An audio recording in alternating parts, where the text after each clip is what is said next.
j'entendis la voix de nombreux anges rassemblés autour du trône.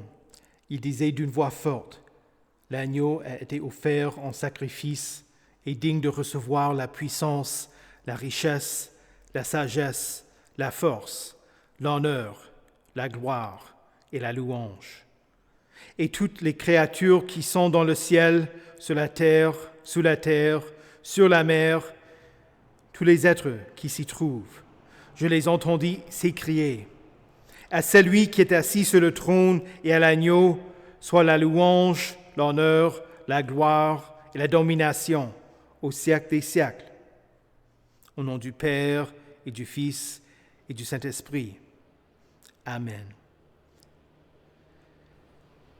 Agneau victime pure, sur la croix immolée, d'outrages accablé, tu souffres sans murmure. Tu portes notre peine, tu brises notre chaîne. Ô Seigneur Jésus, fais-nous grâce.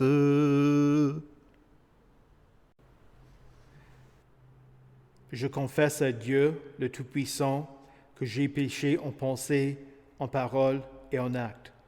Ma faute, mon immense faute. Aussi, je vous prie, intercédez pour moi auprès de Dieu, notre Seigneur.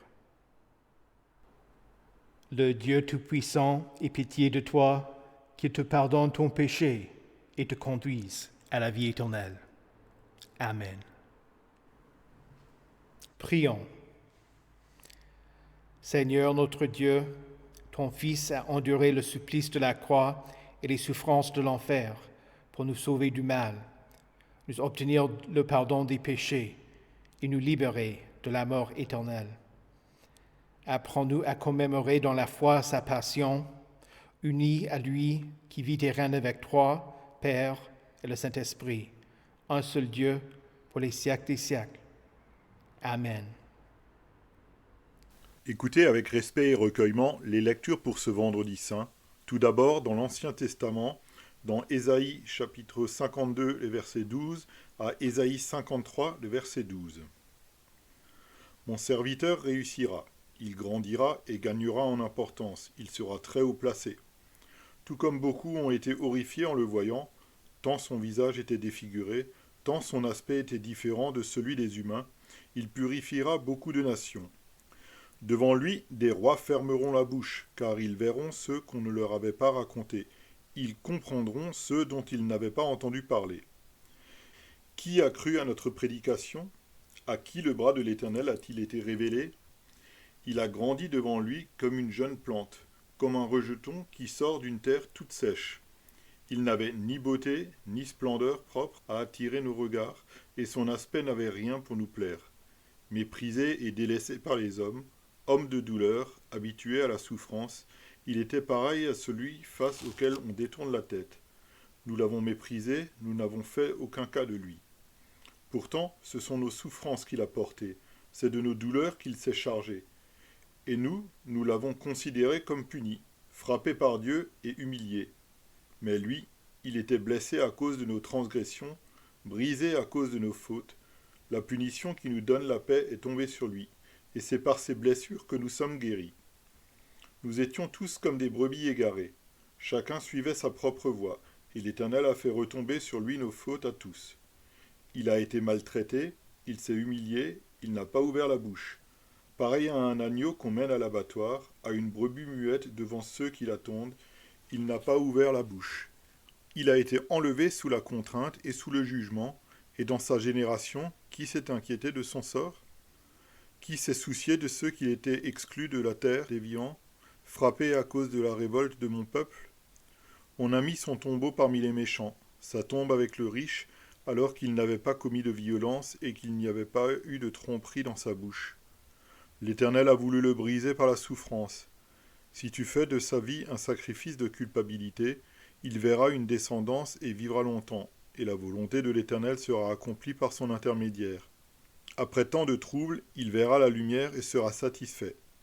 Par sa connaissance, mon serviteur juste procurera la justice à beaucoup d'hommes. C'est lui qui portera leurs fautes. Voilà pourquoi je lui donnerai sa part au milieu de beaucoup, et il partagera le butin avec les puissants. Parce qu'il s'est dépouillé lui-même jusqu'à la mort, et qu'il a été compté parmi les criminels, parce qu'il a porté le péché de beaucoup d'hommes, et qu'il est intervenu en faveur des coupables. Ici prend fin la lecture de l'Ancien Testament. L'épître du jour se trouve dans Hébreux 4, de 14 à 16, et 5, de 7 à 9. Ainsi, puisque nous avons un souverain grand prêtre qui a traversé le ciel, Jésus, le Fils de Dieu, restons fermement attachés à la foi que nous professons. En effet, nous n'avons pas un grand prêtre incapable de compatir à nos faiblesses. Au contraire, il a été tenté en tout point comme nous, mais sans commettre de péché. Approchons-nous donc avec assurance du trône de la grâce, afin d'obtenir compassion et de trouver grâce pour être secourus au moment opportun. Pendant sa vie terrestre, Christ a présenté avec de grands cris et avec larmes des prières et des supplications à celui qui pouvait le sauver de la mort, et il a été exaucé à cause de sa piété. Ainsi, bien qu'étant fils, il a appris l'obéissance par ceux qu'il a souffert. Et parfaitement qualifié, il est devenu pour tous ceux qui lui obéissent l'auteur d'un salut éternel. Ici prend fin la lecture de l'épître. Écoutez enfin l'Évangile dans Jean, chapitre 18, verset 1, au chapitre 19, verset 42. Après avoir dit ces paroles, Jésus alla avec ses disciples de l'autre côté du torrent du Cédron, où se trouvait un jardin. Il y entra, lui et ses disciples. Judas, celui qui le trahissait, connaissait aussi l'endroit, parce que Jésus et ses disciples s'y étaient souvent réunis.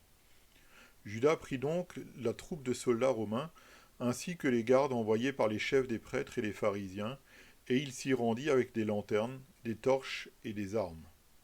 Jésus, qui savait tout ce qui devait lui arriver, s'avança alors et leur dit : « Qui cherchez-vous ? » Ils lui répondirent : « Jésus de Nazareth. » Jésus leur dit : « C'est moi. » Judas, celui qui le trahissait, était avec eux. Lorsque Jésus leur dit : « C'est moi », ils reculèrent et tombèrent par terre. Il leur demanda de nouveau : « Qui cherchez-vous ? » Ils dirent : « Jésus de Nazareth. » Jésus répondit : « Je vous ai dit que c'est moi. Si donc c'est moi que vous cherchez, laissez partir ceux-ci. » Il dit cela afin que s'accomplisse la parole qu'il avait prononcée : « Je n'ai perdu aucun de ceux que tu m'as donnés. » Alors Simon-Pierre, qui avait une épée, la tira, frappa le serviteur du grand prêtre et lui coupa l'oreille droite. Ce serviteur s'appelait Malchus. Jésus dit à Pierre : « Remets ton épée dans son fourreau. Ne boirai-je pas la coupe que le Père m'a donnée à boire ?» La troupe, le commandant et les gardes des Juifs s'emparèrent alors de Jésus et l'attachèrent. Ils l'emmenèrent d'abord chez Anne, car il était le beau-père de Caïphe, qui était grand prêtre cette année-là. Or Caïphe était celui qui avait donné ce conseil aux Juifs : il vaut mieux qu'un seul homme meure pour le peuple. Simon-Pierre et un autre disciple suivaient Jésus.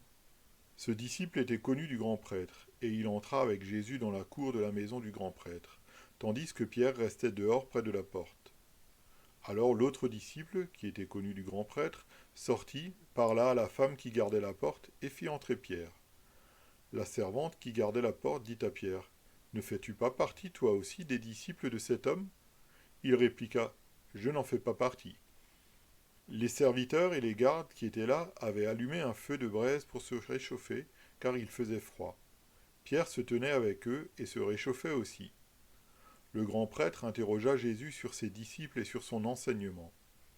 Jésus lui répondit : « J'ai parlé ouvertement à tout le monde. J'ai toujours enseigné dans les synagogues et dans le temple, où les Juifs se réunissent constamment, et je n'ai rien dit en secret. Pourquoi m'interroges-tu ? Interroge ceux qui m'ont entendu et ceux que je leur ai dit. Ils savent, eux, ce que j'ai dit. » À ces mots, un des gardes qui se trouvait là donna une gifle à Jésus en disant : « C'est ainsi que tu réponds au grand prêtre ? » Jésus lui dit : « Si j'ai mal parlé, explique-moi ce que j'ai dit de mal. Et si j'ai bien parlé, pourquoi me frappes-tu ? » Alors Anne l'envoya attacher à Caïphe le grand prêtre. Simon-Pierre était là et se chauffait. On lui dit : « Ne fais-tu pas partie, toi aussi, de ses disciples ? » Il le nia et dit, je n'en fais pas partie. Un des serviteurs du grand prêtre, un parent de celui à qui Pierre avait coupé l'oreille, dit, ne t'ai-je pas vu avec lui dans le jardin? Pierre le nia de nouveau, et aussitôt un coq chanta. De chez Caïphe, ils conduisirent Jésus au prétoire. C'était le matin. Ils n'entrèrent pas eux-mêmes dans le prétoire, afin de ne pas se souiller et de pouvoir manger le repas de la Pâque. Pilate sortit donc à leur rencontre et dit, de quoi accusez-vous cet homme? Ils lui répondirent, si ce n'était pas un malfaiteur, nous ne te l'aurions pas livré. Sur quoi Pilate leur dit, prenez-le vous-même et jugez-le d'après votre loi. Les Juifs lui dirent, nous n'avons pas le droit de mettre quelqu'un à mort. C'était afin que s'accomplisse la parole que Jésus avait dite pour indiquer de quelle mort il allait mourir. Pilate rentra dans le prétoire, appela Jésus et lui dit, es-tu le roi des Juifs? Jésus lui répondit, est-ce de toi-même que tu dis cela, ou d'autres te l'ont-ils dit de moi? Pilate répondit, suis-je un Juif, moi? Ta nation et les chefs des prêtres l'ont livré à moi. Qu'as-tu fait? Jésus répondit, mon royaume n'est pas de ce monde. Si mon royaume était de ce monde, mes serviteurs auraient combattu pour moi, afin que je ne sois pas livré aux Juifs. Mais en réalité, mon royaume n'est pas d'ici-bas. Pilate lui dit, tu es donc roi? Jésus répondit, tu le dis, je suis roi. Si je suis né et je suis venu dans le monde, c'est pour rendre témoignage à la vérité. Toute personne qui est de la vérité écoute ma voix. Pilate lui répliqua, qu'est-ce que la vérité? Sur ces mots, il sortit de nouveau à la rencontre des Juifs et leur dit, pour ma part, je ne trouve en lui aucun motif de le condamner. Mais comme c'est une coutume parmi vous que je vous relâche quelqu'un lors de la Pâque, voulez-vous que je vous relâche le roi des Juifs? Alors de nouveau ils crièrent tous, non pas lui, mais Barabbas. Or Barabbas était un brigand. Alors Pilate ordonna de prendre Jésus et de le fouetter. Les soldats tressèrent une couronne d'épines qu'ils posèrent sur sa tête et lui mirent un manteau de couleur pourpre. Puis, s'approchant de lui, ils disaient « Salut, roi des Juifs !» et ils lui donnaient des gifles. Pilate sortit de nouveau et dit aux Juifs « Voilà, je vous l'amène dehors afin que vous sachiez que je ne trouve en lui aucun motif de le condamner. » Jésus sortit donc, portant la couronne d'épines et le manteau de couleur pourpre. Pilate leur dit « Voici l'homme !» Lorsque les chefs des prêtres et les gardes le virent, ils s'écrièrent « Crucifie-le! Crucifie-le » Pilate leur dit « Prenez-le vous-même et crucifiez-le, car pour ma part, je ne trouve en lui aucun motif de le condamner. » Les Juifs lui répondirent « Nous avons une loi, et d'après notre loi, il doit mourir parce qu'il s'est fait fils de Dieu. » Quand il entendit cette parole, Pilate eut très peur. Il rentra dans le prétoire et dit à Jésus « D'où es-tu » Mais Jésus ne lui donna aucune réponse. Pilate lui dit « C'est à moi que tu refuses de parler? Ne sais-tu pas que j'ai le pouvoir de te relâcher et que j'ai le pouvoir de te crucifier ?» Jésus répondit « Tu n'aurais aucun pouvoir sur moi s'il ne t'avait été donné d'en haut. C'est pourquoi celui qui me livre à toi est coupable d'un plus grand péché. » Dès ce moment-là, Pilate chercha à le relâcher. Mais les Juifs criaient « Si tu le relâches, tu n'es pas l'ami de l'empereur. Tout homme qui se fait roi se déclare contre l'empereur. » Après avoir entendu ces paroles, Pilate emmena Jésus dehors et siégea au tribunal à l'endroit appelé le pavé, en hébreu Gabata. C'était le jour de la préparation de la Pâque, il était environ midi. Pilate dit aux Juifs, « Voici votre roi !» Ils s'écrièrent alors, « À mort, crucifie-le !» Pilate leur dit, « Dois-je crucifier votre roi ?» Les chefs des prêtres répondirent, « Nous n'avons pas d'autre roi que l'empereur. » Alors il le leur livra pour qu'il soit crucifié. Ils prirent donc Jésus et l'emmenèrent. Jésus, portant sa croix, sortit de la ville pour aller vers l'endroit appelé le crâne, qui se dit en hébreu Golgotha. C'est là qu'ils le crucifièrent, et avec lui 2 autres, un de chaque côté, et Jésus au milieu. Pilate rédigea aussi un écriteau qu'il plaça sur la croix. Il y était écrit « Jésus de Nazareth, le roi des Juifs ». Beaucoup de Juifs lurent cette inscription parce que l'endroit où Jésus fut crucifié était près de la ville. Elle était écrite en hébreu, en grec et en latin. Les chefs des prêtres des Juifs dirent à Pilate, « N'écris pas « le roi des Juifs », mais plutôt « cet homme a dit « je suis le roi des Juifs ». Pilate répondit, « Ce que j'ai écrit, je l'ai écrit ». Après avoir crucifié Jésus, les soldats prirent ses vêtements et en firent 4 parts, une pour chaque soldat. Ils prirent aussi sa tunique qui était sans couture, d'une seule pièce, depuis le haut jusqu'en bas. Ils se dirent entre eux, ne la déchirons pas, mais tirons au sort pour savoir à qui elle sera. C'est ainsi que s'accomplit cette parole de l'Écriture. Ils se sont partagés mes vêtements, et ils ont tiré au sort mon habit. Voilà ce que firent les soldats. Près de la croix de Jésus se tenaient sa mère, la sœur de sa mère, Marie la femme de Clopas et Marie de Magdala. Jésus vit sa mère et près d'elle le disciple qu'il aimait. Il dit à sa mère, « Femme, voici ton fils. » Puis il dit au disciple, « Voici ta mère. » Dès ce moment-là, le disciple la prit chez lui.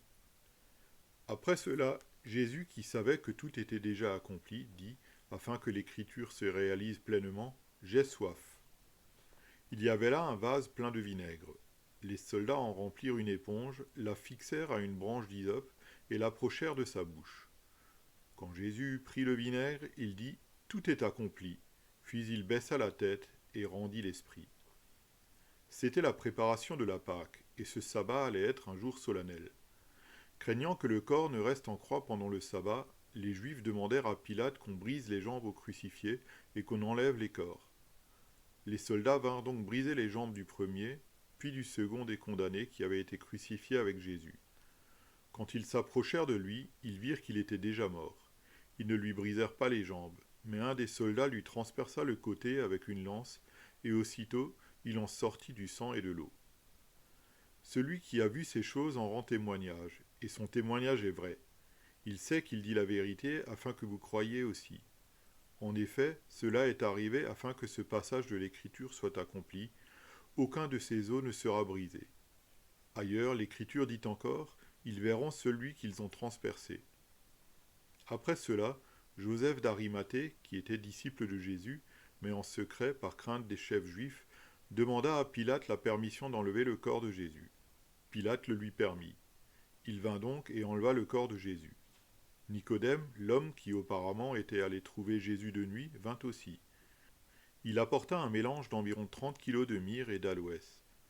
Ils prirent donc le corps de Jésus et l'enveloppèrent de bandelettes avec les aromates, comme c'est la coutume d'ensevelir chez les Juifs. Or il y avait un jardin à l'endroit où Jésus avait été crucifié, et dans le jardin un tombeau neuf où personne encore n'avait été mis. Ce fut là qu'ils déposèrent Jésus, parce que c'était la préparation de la Pâque des Juifs et que le tombeau était proche. Ici prend fin la lecture de l'Évangile. Heureux ceux qui écoutent la parole de Dieu et qui la gardent. Confessons notre foi, nous utilisons le symbole des apôtres, nous le confessons jusqu'au moment où Jésus a été enseveli. Je crois en Dieu, le Père Tout-Puissant, Créateur du ciel et de la terre. Je crois en Jésus-Christ, son Fils unique, notre Seigneur, qui a été conçu du Saint-Esprit et qui est né de la Vierge Marie. Il a souffert sous Ponce Pilate. Il a été crucifié. Il est mort. Il a été enseveli.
Prions.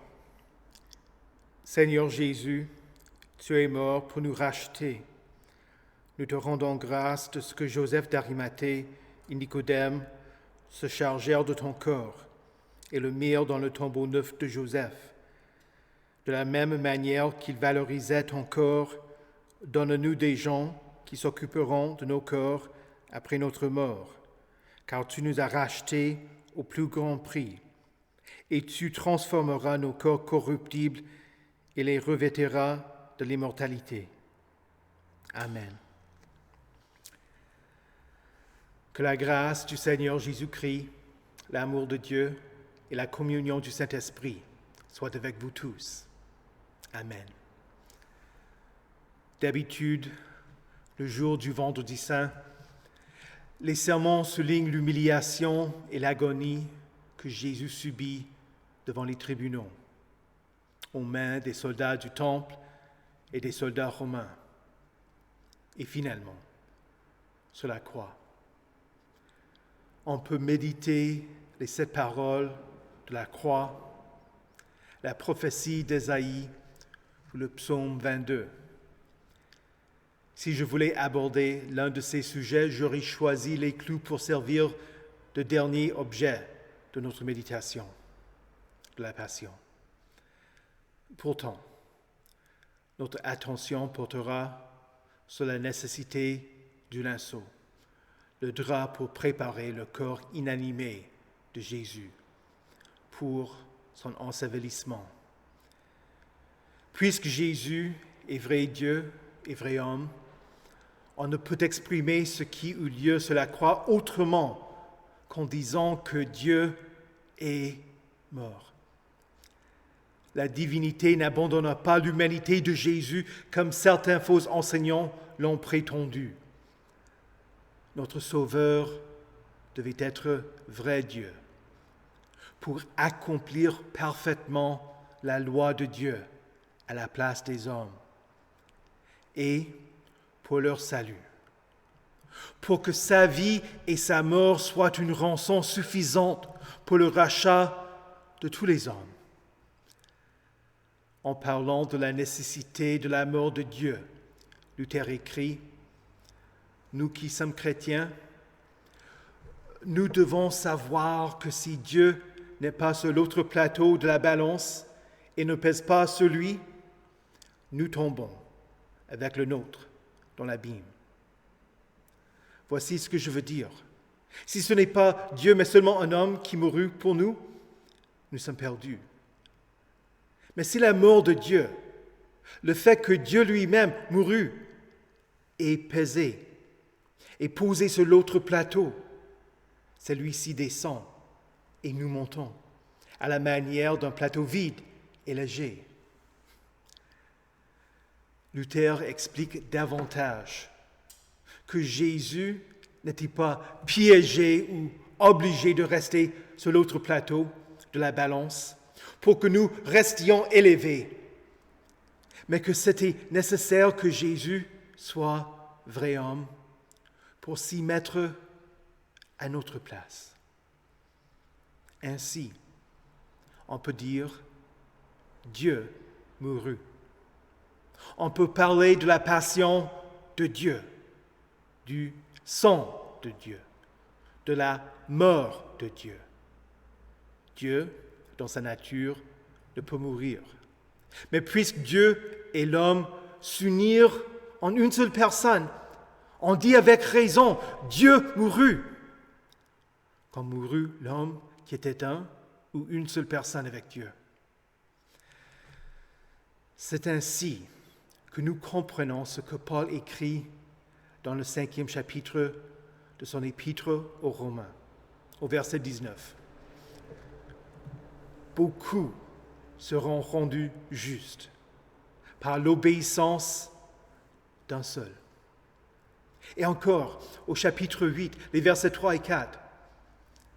Ce qui était impossible à la loi parce que la nature humaine la rendait impuissante, Dieu l'a fait.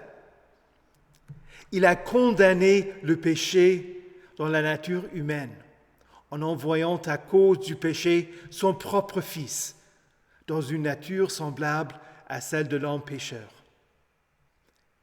Et finalement, dans la deuxième lettre aux Corinthiens, au chapitre 5, c'est lui qui n'a pas connu le péché. Il a fait devenir péché pour nous, afin qu'en lui, nous devenions justice de Dieu. Dieu, qui s'était uni à l'humanité à travers l'incarnation, qui avait une âme et un corps humain, a subi les conséquences du péché, la mort. Quand Jésus était encore cloué sur la croix, les chefs des prêtres lui dirent « Si tu es le Fils de Dieu, descends de la croix !» Mais Jésus persévéra jusqu'à la mort, quand il rendit l'esprit. Son âme n'était plus avec son corps, nécessitant que d'autres le descendent. Quel courage aura-t-il fallu à Joseph, un membre éminent du Sanhédrin, et à Nicodème, un autre membre du Sanhédrin qui auparavant était venu de nuit trouver Jésus, agissant ainsi, en opposition aux chefs religieux. Jusque-là, Joseph avait été un disciple de Jésus en secret, par crainte des chefs juifs. Mais une fois que Jésus fut mort, il révéla sa foi en demandant que Pilate lui donne le corps, démontrant ainsi du respect pour Jésus. Pendant combien de temps encore ceux qui ont mis Jésus à mort toléreront-ils ces agissements? Ou peut-être que Joseph s'est rendu compte qu'il ne pouvait plus être en accord avec les religieux corrompus. Peut-être qu'il se moquait de leurs avis et attacha son sort à celui de Jésus. Joseph et Nicodème descendirent le corps de Jésus du mont Calvaire et parcoururent la petite distance allant au jardin où était situé le sépulcre neuf de Joseph.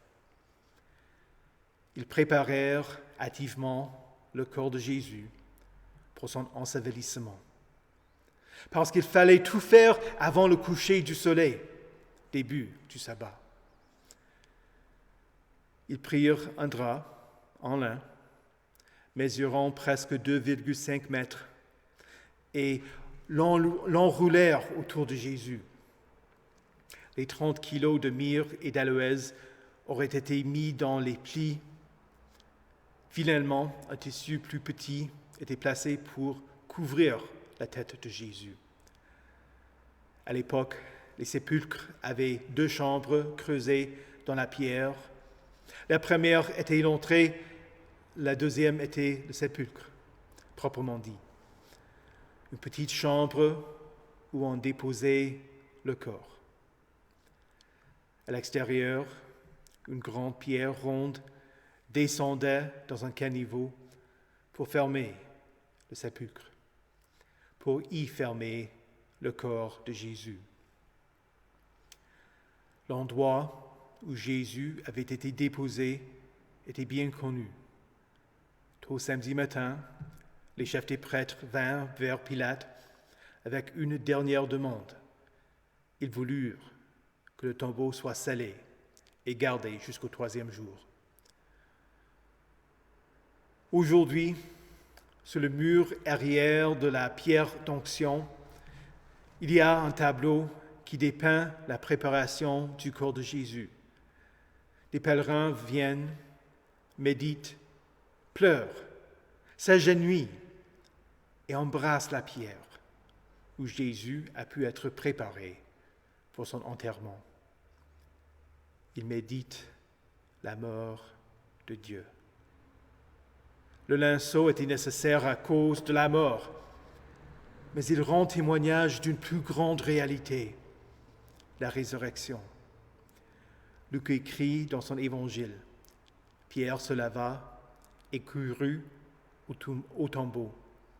Il se baissa et ne vit que les bandelettes qui étaient par terre. Puis il s'en alla chez lui, tout étonné de ce qui était arrivé. Et Jean écrit qu'il se pencha et vit les bandelettes posées par terre. Cependant, il n'entre pas. Simon-Pierre, qui le suivait, arriva et entra dans le tombeau. Il vit les bandelettes posées par terre. Le linge qu'on avait mis sur la tête de Jésus n'était pas avec les bandes, mais enroulé dans un endroit à part. Jésus ne ressuscita pas et s'agita pour se libérer des bandelettes. Il laissa le linceau dans le tombeau, les épices autour des plis. La gravité ayant rendu le lin plat. Il passa à travers les bandelettes et il enroula le linge qui avait été sur sa tête. Si le corps avait été volé, les voleurs auraient tout pris. Le but du Vendredi Saint n'est pas de produire en vous le deuil ou l'affliction, ou de la compassion pour les souffrances de Christ, comme si en faisant cela, vous mériteriez quelque chose. Ce jour est observé pour vous offrir le réconfort de celui qui est mort et qui est ressuscité.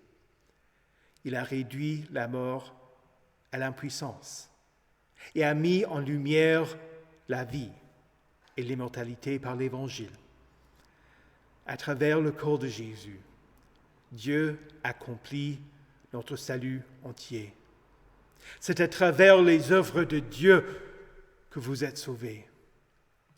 Le sang de Dieu vous purifie de tout péché. La colère de Dieu a été satisfaite et vous êtes réconciliés avec lui. La tête du serpent a été écrasée. La mort a été vaincue. Les captifs ont été libérés. Jésus a porté vos fautes et vous a procuré la justice. Le réconfort du Vendredi Saint de la mort de Jésus, c'est qu'il soulage votre cœur. Vous n'avez rien à craindre. Vous savez que Jésus vit. Il n'est plus dans le sépulcre de Joseph. Il est monté auprès du Père. Et, étant toujours vrai homme et vrai Dieu, règne éternellement.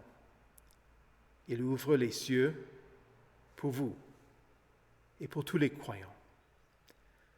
Vous valez pour lui tellement qu'il accepta toute épine, tout coup, tout clou. Il vous a racheté. Il vous aime. Il vous pardonne. Par sa mort, Jésus vous a sauvés. Amen. Que la paix de Dieu, qui surpasse toute intelligence, garde vos cœurs et vos esprits en Jésus-Christ pour la vie éternelle. Amen. Prions le Seigneur. Vous pouvez répondre à chaque demande par « Seigneur, exauce-nous et prends pitié ». Ô Christ, Fils du Dieu vivant, tu nous as aimés jusqu'à donner ta vie pour nous, pour que ta croix soit notre seul sujet de gloire, et que nous ne vivions plus pour nous-mêmes, mais pour toi qui es mort et ressuscité pour nous. Nous te prions, Seigneur. Seigneur, exauce-nous et prends pitié. Ô Christ qui t'es fait notre frère, tu as marché devant nous afin que nous suivions tes traces, pour que nous prenions en exemple ta patience et ton pardon, pour que nous apprenions de toi à nous donner nous-mêmes au service des hommes, nos frères. Nous te prions, Seigneur. Seigneur, exauce-nous et prends pitié. Ô Christ, chef de l'Église, qui est ton corps, tu t'es livré pour elle, afin qu'elle soit sainte et sans tache, pour que ton Église soit purifiée par ton sang versé, renouvelée par ton sacrifice, pour que son témoignage soit vrai et sa vie une réponse à ton amour. Nous te prions, Seigneur. Seigneur, exauce-nous et prends pitié. Ô Christ, bon berger, tu as donné ta vie pour rassembler dans l'unité les enfants dispersés de Dieu, pour que tous les hommes découvrent le sens de ton sacrifice, pour que leur cœur soit pénétré de ton amour. Nous te prions, Seigneur. Seigneur, exauce-nous et prends pitié.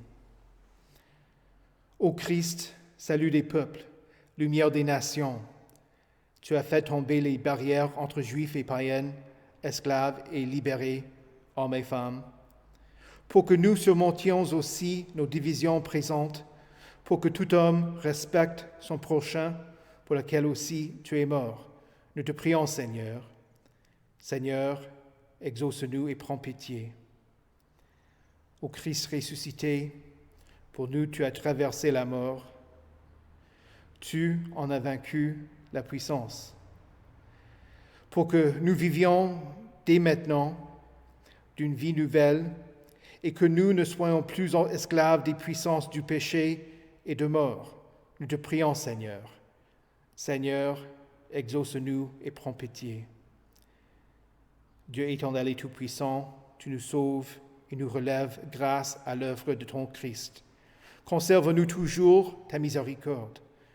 Achève-nous l'œuvre que tu as commencée et fais naître en nous une ferveur nouvelle. Nous te le demandons par Jésus-Christ notre Seigneur, qui nous a enseigné à prier. Notre Père, qui es aux cieux, que ton nom soit sanctifié, que ton règne vienne, que ta volonté soit faite sur la terre comme au ciel. Donne-nous aujourd'hui notre pain de ce jour. Pardonne-nous nos offenses, comme nous pardonnons aussi à ceux qui nous ont offensés. Et ne nous laisse pas entrer en tentation, mais délivre-nous du mal. Car c'est à toi qu'appartiennent le règne, la puissance et la gloire, au siècle des siècles. Amen. Recevez la bénédiction de l'Éternel. Que le Seigneur vous bénisse et vous garde. Que le Seigneur fasse luire sa face sur vous et qu'il vous accorde sa grâce. Que le Seigneur tourne son visage vers vous et qu'il vous donne sa paix. Amen.